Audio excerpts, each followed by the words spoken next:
All right, y'all looking at the thumbnail. Y'all see the title. And this is every GODGOTHAM insane feats explained. Let's get this gag character going on. Let's get this big gag character, bro. You already know, man. Hey, yo, like I tell y'all, bro. Saitama is that character we all dreamed of being when we was a little kid. You know how you all used to dream that nothing can't hurt you, not even the enemies.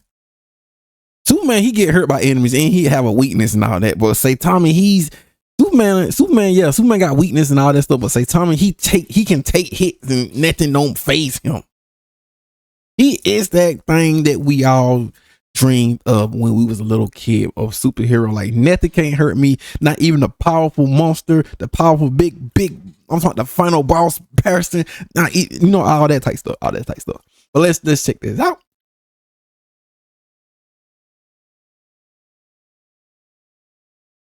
Let's go. Ever since the One Punch Man manga has debuted in June 14, 2012, Saitama has been proving continuously that nobody in the verse can really fight him, let alone be compared to him in any shape or form. Big gag goat, baby. He is certainly always holding back and never really tried his best against any opponent so far. Yes, and I don't know why people saying then if he not One Punch Man, then why didn't he one punch Barus and then why didn't he one punch Cosmic Goat? Like, bro. They're holding back. I mean, that's clearly the premise of the show. This all y'all need to hear right here. I can defeat any opponent with one blow. Come on, man.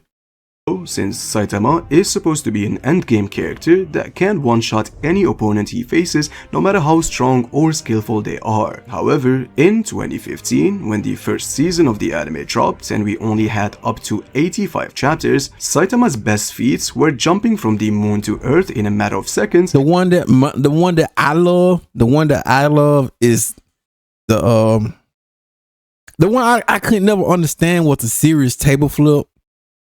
In the serious sideways jump thing. That one right, that was so confusing to me, but I liked it because it didn't make sense. It didn't the fart. It didn't, and stopping an attack that could have destroyed the whole planet with one serious punch. However, as impressive as these feats are, being only physical means they are not outside of this world's understanding. So being able to destroy multiple galaxies, moving way beyond the speed of light, and decimating a planet like Jupiter with a mere sneeze are all obviously crazy feats in their own right, but they're not as insane as saying, for example, yo, Saitama can legitimately grab Gojo's infinity with his fingers and literally toss it away. Your first question after hearing this would be, is that even possible? So in this video, we will follow this particular criteria and talk about every single insane feat Saitama has performed that is genuinely very hard to explain. Concepts that intuitively are very hard for us to understand, since people due to recency bias are forgetting that Saitama has been displaying insane feats from a long time ago. But before that, please make sure to dimension/. I mean, all you gotta do is check out the web comment, and there you go right now. That's all you gotta do is check out the web comment, bro. I be checking on to it, bro. Neo's hero, bro. I'm so, bro. Let me shut up. Subscribe button and the notification bell for more of these One Punch Man videos. Thank you.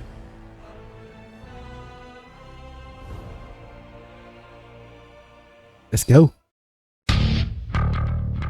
Now, the first one comes from the fight between Wild Emperor and Phoenix Man, specifically in chapter 99, where the latter reveals a crazy ability of which he can literally expand a domain expansion by projecting a space of his own psyche where nothing really is tangible. He explains that this space inside his costume, of which he calls a mental area, leads to the spiritual world where time flows differently. But Saitama, being the anomaly he is, entered the spiritual space with ease, forcing his way by physically punching through. I like the head thing right here, like like what? And on top of that, somehow before entering, Saitama could hear or sense that what? Yeah, that the part right now got me like, you two were whispering, so at first, wait, you two were whispering, so at first I thought you was talking about me.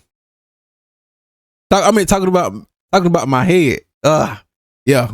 Emperor and Phoenix Man were having a full-on conversation inside that spiritual space. This is like, that's crazy. How can you see that? Phoenix Man were having a full-on considering Saitama. See, that's crazy though. How can you like? It don't make sense. It don't make sense. How can you? Like, my brains just can't function this stuff. You heard them like in a whole nother spirit. Okay. I could hear or sense that while Emperor and Phoenix Man were having a full-on conversation inside that spiritual space. This is literally the equivalent of, let's say, for example, Itachi from Naruto using Genjutsu against Kakashi, only for Saitama to enter that space by simply forcing his way through. Something that was very hard to explain. It makes no sense. That didn't make sense to a lot. Yes, it don't make sense. They're like, bro, like, it all depends on, like, bro, like I said, it's all about how the author, it really all depends on how the author, if the author want him to do this type of stuff, he gonna do it. So that's what I'm saying, like, it all depends on how one sensei, if one sensei want to do that, it is what it is, bro.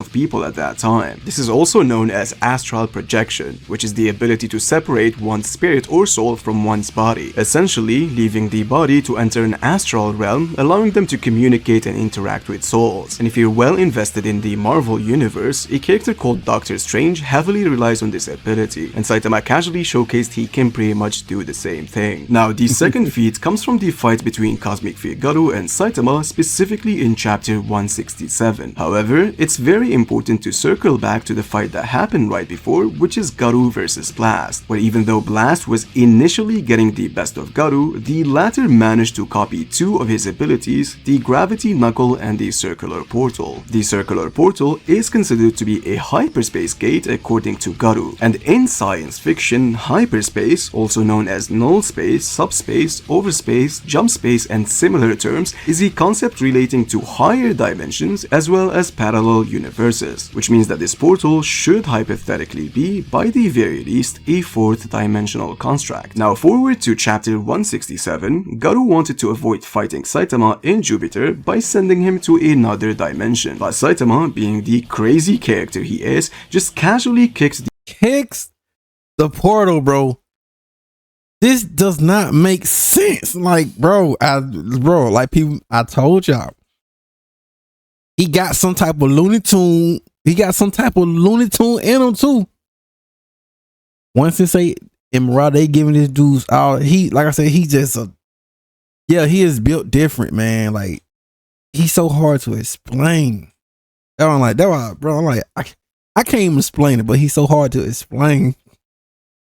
The portal away and was able to grab that space like it's a tangible object. So the question that everybody has at this point is, how does he touch something that which does not physically exist? Now, to give an example, as I said before from another anime, Gojo's Infinity of Jujutsu Kaisen allows him to manipulate and distort space at will, but Saitama can physically interact with space and literally kick it away. So basically, Saitama just breaking all the rules, bro. Likely, Gojo's Infinity would be absolutely useless against someone like Saitama. Now, the third feat comes from the conclusion of the same fight, where Garu regrets everything he has done, having to see Tario's body laying in the ground, understanding that he has become what he hated before, eventually teaching Saitama a technique that he couldn't really master, literally allow him to revert back in time by forcing his particles to move in opposite directions. This allowed Saitama to throw an absolutely unavoidable punch that defies causality, completely destroyed Garu after he performed the Gamma Ray Burst, meaning this action doesn't have a cause or an effect, literally performed in negative time. Made a lot of people in the community suggest that Saitama has immeasurable speed. However, we probably wouldn't be seeing this type of ability performed by Saitama anymore. Anything that I wish we can see it. We might see it. Who knows? We might see it one day. They might bring it back up, or they might bring something else up. Since we ain't empty goat heads now. Yeah, we might get something. Who knows? that has time travel gets completely ruined due to not really having any major consequences. That's why when the Saitama of the present and the future merged, he completely forgot everything that happened between him and Karu. Hence, he doesn't know now that he has access to this crazy ability. Otherwise, he can spam it anytime a city gets destroyed or somebody dies. Now, yeah, so he basically used it, but he forgot, but he still can remember it some type of way. Cause he got Gene, he had it. Okay. The fourth feat actually comes from a cover page in chapter 192, where Saitama is seen bench pressing 2 black holes. 2 black holes, big cat goat, bro. It doesn't even make sense, bro. How strong is the weight and everything, bro? This just don't make no sense. As I remember, this has shaken the internet power scaling wise at that time, where multiple people were trying to do everything they can, bro. It's not canon. What it say? It's not what it say. Yeah, I think they say it's not canon. So it's just a cover. But fail to realize every cover for One Punch Man is always foreshadows. So I'm like, I don't understand. But y'all are entitled. But yeah, just stop it, bro. Just listen to the One Punch folk, man. Just listen to what they be saying, bro, and stop trying to like argue with them. That's all I can tell you. Multiple fans went crazy on this, calculating how much force he needed in order to accomplish this feat. You see, black holes are not solid surfaces, so to be able to attach a bar and lift them is literally impossible. However, bro, I ain't trying. Let's not. Army Man was trying to off himself in a black hole, bro. Come on now, that's just crazy. by using Schwarzschild radius formula to find out the mass of each black hole by measuring out its radius compared to Saitama's grip and the bar, the result that came out of this was completely mind-blowing. Saitama was certainly bench pressing the mass of 15 planets in each side of the bar. That's crazy, right? But this isn't really the end of the story. You see, to get a complete idea of Saitama's strength is to not only find out the mass of what he holds, but specifically how much he can move them. So if we're assuming that Saitama is doing a regular bench press operating under the Earth's gravity, then lifting 2 black holes just once would generate enough force to rival the same amount of energy as the sun does each second. Bro, what? But that's also not the end of the story, since the black holes have some crazy surface gravity, and for Saitama to keep himself in the same position, not to be completely sucked by— It's not even sweaty on there, bro. This is like just— it's basically just like warm-ups for him. not 1 but 2 black holes is completely insane. However, there's a question that everybody keeps saying, which is this really canon? Since it's a cover page and didn't really happen in the story, we simply do not know. But the fact is, if Saitama can sneeze out a planet, this wouldn't be far-fetched to do. Alright, the last feat happened recently in chapter 209, where Did this happen in the canon? Like I said, bro, and then that— okay, I don't want to. Okay, let's not. Saitama managed to grab a slash that not only— Bro, it's crazy now, cause since everybody saw this right here, now they saying, oh yeah, Saitama's a gag, bro. Saitama always was one, but you know, I like that. I like, bro. I'm like I said, hey, I'm done with it. Like, y'all can argue with the ones who don't think this, but go ahead.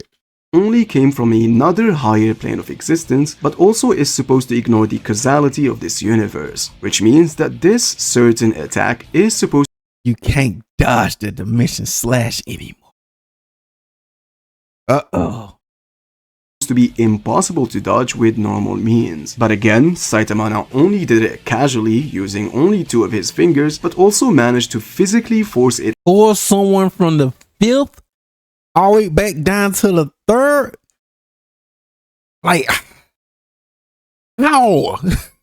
I was that's the part, like, bro, how is in, like, not— oh my god, this bring them back down. its caster to be pushed outside of this higher dimension to be pulled back to this original universe. Void himself clearly stated there's nothing that could stop the dimensional blade which cuts through space itself, but Saitama did it with relative ease. It's also important to note that Void has been seen grabbing space and folding it like a piece of tea. Oh, see, I want to see when I'm ready for Blast and the GOAT to fight. I feel like he probably gonna do some stuff like this against Blast, bro. He probably gonna like pull this and like try to hide and doing like sneak attacks and stuff. I don't know. It'll be I'll probably be thinking too much. Tissue, but for him, in his perspective, and he can absorb too. So we gotta remember that now. I just want to see the fight, bro. I'm ready for the fight. Be able to grab the dimensional blade like that is completely impossible. I've already explained how crazy broken Void's abilities are in detail. They really are broken, bro. They broken. In my Void vs Cosmic Fikaru's video. You should go and check it out. This feat for a lot of people in the power scaling community solidified that Saitama could be by this point boundless. Nothing ever can defeat him and can overcome almost anything. I mean, look at my review for chapter 209 where the comments were rivaling the numbers of likes. I mean, it's what? Power scaling good this chapter?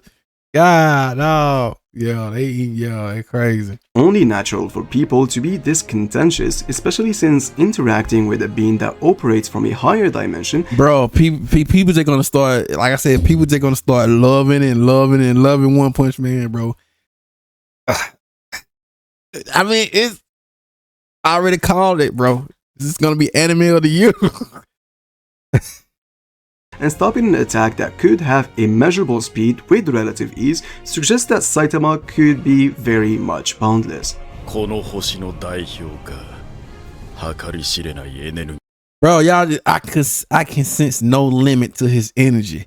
Bro, Baru said it himself. Baru's the first one. Baru's. Come on, man. Oh, I'll be glad when he come back too, bro. I miss my goat. But yeah, man. Thank you so much for watching this video. Bro, that's all y'all. Oh my god, bro.